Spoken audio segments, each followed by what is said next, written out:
السلام علیکم ورحمۃ اللہ وبرکاتہ۔ بسم اللہ الرحمن الرحیم۔ حضرت عبداللہ کا حضرت آمنہ سے نکاح۔ دوستو، عبد المطلب جب عبداللہ کے فدیہ سے فارغ ہوئے تو شادی کی فکر دامگیر ہوئی۔ قبیلہ بنو زہرہ جو شرافت نسبی میں ممتاز تھا، اس میں وہب بن عبد مناف کی صاحبزادی سے جن کا نام آمنہ تھا اور اپنے چاچا وہب بن عبد مناف کی زیر تربیت تھی، ان سے حضرت عبداللہ کے نکاح کا پیام دیا، اور خود وہی حضرت آمنہ کے چاچا کی صاحبزادی جن کا نام حالہ تھا، ان سے عبد المطلب نے خود اپنے نکاح کا پیام دیا۔ ایک ہی مجلس میں دونوں نکاح پڑھے گئے۔ حضرت حمزہ انہی کے بطن سے ہیں جو رشتہ میں چاچا بھی ہیں اور رضاعی بھائی بھی ہیں۔ ابن عباس فرماتے ہیں کہ جب عبد المطلب اپنے فرزند عبداللہ کو نکاح کے لیے لے کر چلے تو راستے میں ایک یہودی عورت پر گزر ہوا جس کا نام فاطمہ بنت مرہ تھا اور تورات و انجیل وغیرہ سے بخوبی واقف تھی۔ حضرت عبداللہ کے چہرے میں نور نبوت دیکھ کر اپنی طرف بلایا اور یہ کہا کہ میں تجھ کو 100 اونٹ نظر کروں گی۔ حضرت عبداللہ نے جواب میں یہ اشعار پڑھے: اما الحرام فالممات دونہ والحل لا حل فاستبینہ۔ حرام کے ارتکاب سے موت آسان ہے اور ایسا فعل بالکل حلال نہیں جس کو مرض ظہور میں لا سکوں۔ فکیف بالامر الذی تبغینہ یحمل کریم عرضہ ودینہ۔ جس ناجائز امر کی تو طلبگار ہے وہ مجھ سے کیسے ممکن ہے؟ کریم النفس آدمی تو اپنی آبرو اور اپنے دین کی پوری حمایت اور حفاظت کرتا ہے۔ حضرت عبداللہ جب حضرت آمنہ سے نکاح کر کے واپس ہوئے تو واپسی میں پھر اسی عورت پر گزر ہوا تو اس نے دریافت کیا کہ اے عبداللہ، تم یہاں سے جانے کے بعد کہاں رہے؟ حضرت عبداللہ نے کہا کہ میں نے اس عرصہ میں وہب بن عبد مناف کی صاحبزادی آمنہ سے نکاح کیا اور نکاح کے بعد 3 روز وہاں قیام کیا۔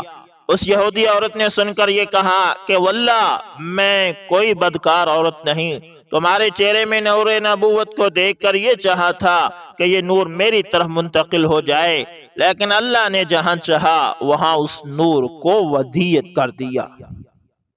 اللہ اللہ۔ دوستو، حضرت عبداللہ باخر سے تجارت قافلے کے ساتھ شام تشریف لے گئے۔ راستے میں بیماری کی وجہ سے مدینہ منورہ ٹھہر گئے۔ قافلہ جب واپس مکہ پہنچا تو عبد المطلب نے دریافت کیا کہ عبداللہ کہاں رہ گئے؟ قافلہ والوں نے کہا کہ بیماری کی وجہ سے اپنے نانحال بنی نجار میں مدینہ ٹھہر گئے ہیں۔ عبد المطلب نے فوراً ہی اپنے بڑے فرزند حارث کو مدینہ روانہ کیا۔ مدینہ پہنچ کر معلوم ہوا کہ حضرت عبداللہ کا انتقال ہو چکا ہے۔ 1 ماہ بیمار رہے اور انتقال کے بعد مدینہ منورہ ہی میں نابغہ کے مکان میں مدفون ہوئے۔ حارث نے واپس آ کر عبد المطلب اور قریش و اقارب کو اس حادثہ فاجعہ کی اطلاع دی جس سے سب کو سخت صدمہ اور ملال ہوا۔ قیس ابن مخرمہ سے مروی ہے کہ نبی کریم صلی اللہ علیہ وسلم ہنو بطن مادر ہی میں تھے کہ حضرت عبداللہ کا انتقال ہو گیا۔ قال الحاکم ھذا حدیث علی شرط مسلم وَأَقَرَّهُ الذَّهَبِي۔ وفات کے وقت حضرت عبداللہ کی عمر علی اختلاف الاقوال 30 یا 25 یا 28 یا 18 سال کی تھی۔ حافظ علی اور عسقلانی فرماتے ہیں کہ صحیح یہی ہے کہ وفات کے وقت 18 سال کا سن تھا، اور علامہ سیوطی نے بھی اسی کو ترجیح دی ہے کہ انتقال کے وقت حضرت عبداللہ نے 5 اونٹ اور چند بکریاں اور 1 باندی جن کی کنیت ام ایمن اور نام برکت تھا، یہ چیزیں ترکے میں چھوڑی۔ واقعہ اصحاب فیل۔ دوستو، حضور پر نور صلی اللہ علیہ وسلم کی ولادت سے 50 یا 55 روز قبل اصحاب فیل کا واقعہ پیش آیا جو سیرت اور تاریخ میں معروف اور مشہور ہے، اور قرآن کریم میں بھی اس کے بارے میں ایک خاص صورت نازل ہوئی۔ مفصل قصہ کتب تفاسیر میں مذکور ہے۔ مختصر یہ ہے کہ نجاشی شاہ حبشہ کی جانب سے یمن کا حاکم ابرہہ نامی تھا۔ جب اس نے یہ دیکھا کہ تمام عرب کے لوگ حج بیت اللہ کے لیے مکہ مکرمہ جاتے ہیں اور خانہ کعبہ کا طواف کرتے ہیں تو اس نے یہ چاہا کہ عیسائی مذہب کے نام پر ایک عالی شان عمارت بناؤں جو نہایت مکلف اور مرصع ہو تاکہ عرب کے لوگ سادہ کعبہ کو چھوڑ کر اسی مصنوعی پر تکلف کعبہ کا طواف کرنے لگیں۔ چنانچہ یمن کے دارالسلطنت مقام صنعاء میں ایک نہایت خوبصورت گرجا بنایا گیا۔ عرب میں جب یہ مشہور ہوئی تو قبیلہ کنانہ کا کوئی آدمی وہاں آیا اور اس نے پاخانہ کر کے وہاں سے بھاگ گیا۔ یہ ابن عباس سے منقول ہے، اور بعض کہتے ہیں کہ عرب کے نوجوانوں نے اس کے قرب و جوار میں آگ جلائی ہوئی تھی۔ ہوا اسے اڑ کر اس گرجے میں لے کر گئی اور وہاں آگ لگ گئی اور گرجا جل کر خاک ہو گیا۔ ابرہہ نے غصے میں آ کر قسم کھائی کہ خانہ کعبہ کو منہدم اور مسمار کر کے ہی سانس لوں گا۔ اسی ارادے سے مکہ پر فوج کشی کی۔ راستے میں جس عرب کے قبیلے نے مزاحمت کی اس کو تہ دیگ کیا، یہاں تک کہ مکہ مکرمہ پہنچا۔ لشکر اور ہاتھی بھی ہمراہ تھے۔ اطراف مکہ میں اہل مکہ کے مویشی چرتے تھے۔ ابرہہ کے لشکر نے وہ مویشی پکڑے جن میں 200 اونٹ حضور صلی اللہ علیہ وسلم کے جد امجد عبد المطلب کے بھی تھے۔ اس وقت قریش کے سردار اور خانہ کعبہ کے متولی عبد المطلب ہی تھے۔ جب ان کو ابرہہ کی خبر ہوئی تو قریش کو جمع کر کے کہا کہ گھبراؤ مت، مکہ کو خالی کر دو، خانہ کعبہ کو کوئی منہدم نہیں کر سکتا، یہ اللہ کا گھر ہے، وہ خود اس کی حفاظت کرے گا۔ بعد ازاں عبد المطلب کا نہایت شاندار استقبال کیا۔ حق جل شانہ نے عبد المطلب کو بے مثال حسن و جمال اور عجیب عظمت و ہیبت اور وقار اور دبدبہ عطا فرما رکھا تھا، جس کو دیکھ کر ہر شخص مرعوب ہو جاتا تھا۔ ابرہہ عبد المطلب کو دیکھ کر مرعوب ہو گیا اور نہایت اکرام اور احترام کے ساتھ پیش آیا۔ یہ تو مناسب نہ سمجھا کہ کسی کو اپنے تخت پر اپنے برابر بٹھلائے، البتہ ان کے اعزاز و اکرام میں یہ کیا کہ خود تخت سے اتر کر فرش پر ان کو اپنے ساتھ بٹھلا لیا۔ اثناء گفتگو میں عبد المطلب نے اپنے اونٹوں کی رہائی کا مطالبہ کیا۔ ابرہہ نے متعجب ہو کر کہا، بڑے تعجب کی بات ہے کہ تم نے مجھ سے اپنے اونٹوں کے بارے میں کلام کیا، اور خانہ کعبہ جو تمہارا اور تمہارے آباء و اجداد کا دین اور مذہب ہے اس کے بارے میں تم نے کوئی حرف نہیں کہا۔ عبد المطلب نے جواب دیا، انا رب الابل وللبیت رب، میں اونٹوں کا مالک ہوں، اس لیے میں نے اونٹوں کا سوال کیا ہے، اور کعبہ کا خدا مالک ہے، وہ اپنے گھر کو بچا لے گا۔ ابرہہ نے کچھ سکوت کے بعد عبد المطلب کے اونٹوں کو واپس کرنے کا حکم دیا۔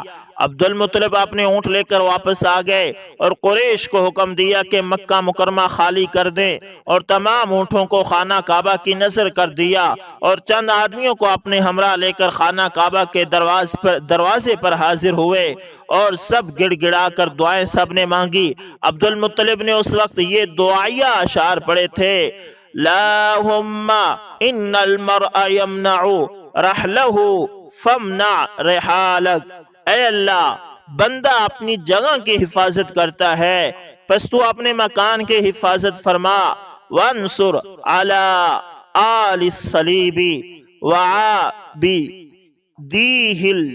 یوم آلکا، اور اہل صلیب اور صلیب کے پرستاروں کے مقابلے میں اپنے اہل کی مدد فرما، لا یغلبن صلیبہم ومحالہم ابدا محالکا، ان کی صلیب اور ان کی تدبیر تیری تدبیر پر کبھی غالب نہیں آ سکتی، جروا جمیع بلادہم والفیل کی یسبو عیالک، لشکر اور ہاتھی چڑھا کر لائے ہیں تاکہ تیرے عیال کو قید کر لیں، عمدوا حمالک بکیدہم جہلا وما رقبوا جلالک، اللہ اللہ اللہ، تیرے حرم کی بربادی کا قصد کر کے آئے ہیں، جہالت کی بنا پر یہ قصد کیا ہے، تیری عظمت اور جلال کا انہیں خیال تک نہیں آیا۔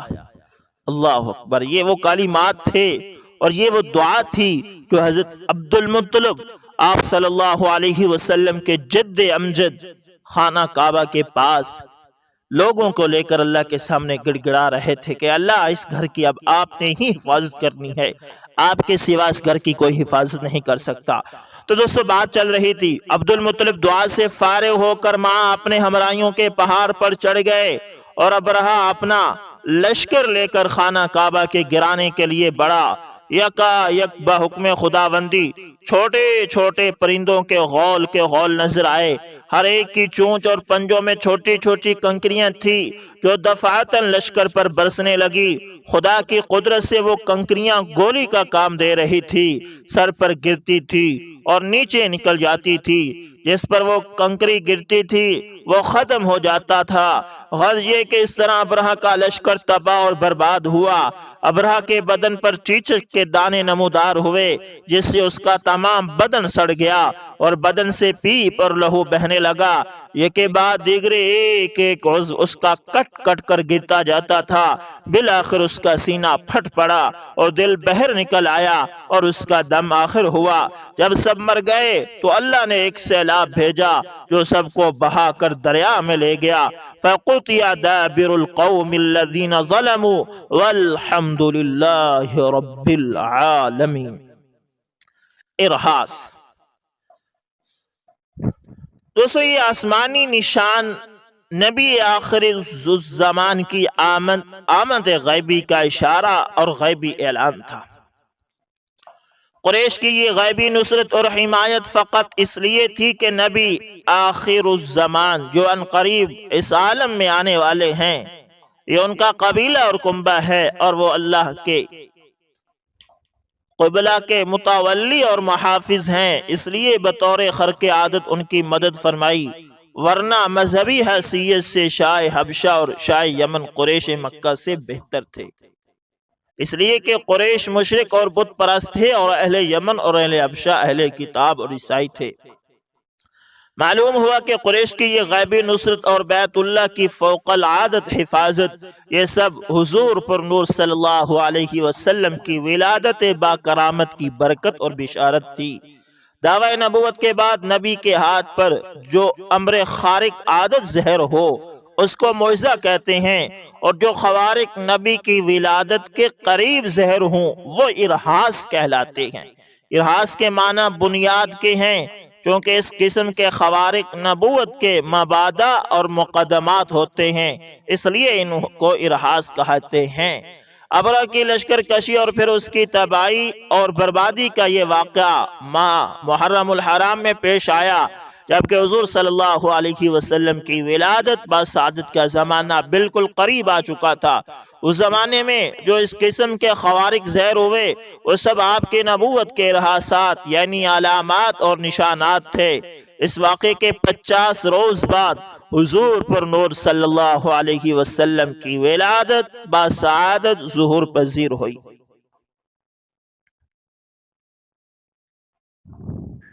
اللہ اللہ، فائدہ جلیلہ بھی سنتے جائیں۔